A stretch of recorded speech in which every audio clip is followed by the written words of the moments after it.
Hey, what's going on, everybody? Welcome back. This video is really just a short clip of an old training session I had of some flow drilling I was doing with a friend before we did our live roll.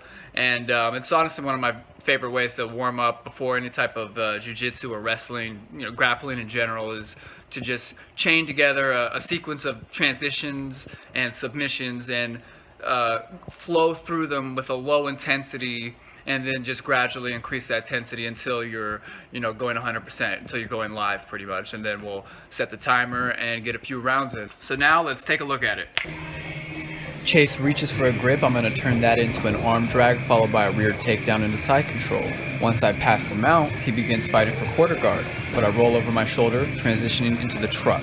Here is a good time to go through 3 different calf slicer variations. After that, I control his arms to move into a twister position. Both of my hands are locked around his wrist the same way you would grip a baseball bat, hence the name baseball bat control.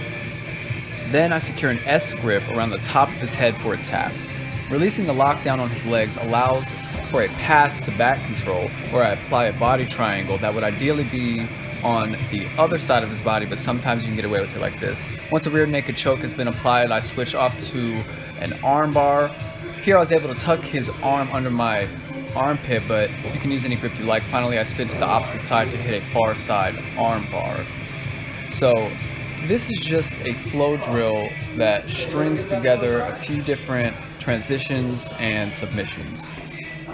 You can start from your feet or on the ground, and it's a good way to warm up for a live roll because you mindfully go through the same movements that you would when the intensity increases in a slow, controlled manner.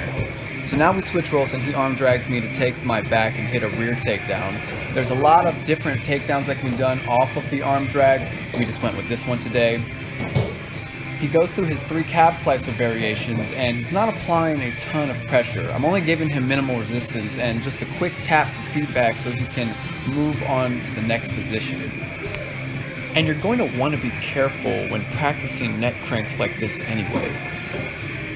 I believe from here he's going to transition to take the back and work to sink in a rear naked choke. Now he will swing around from back control into an arm bar, and again, this is minimal resistance to allow for maximum volume of repetitions.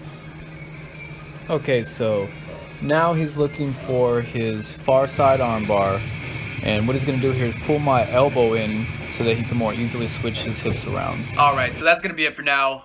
If you like this video, hit the thumbs up button, share this with one friend if you wouldn't mind, and subscribe for future content, and I'll see you guys next time.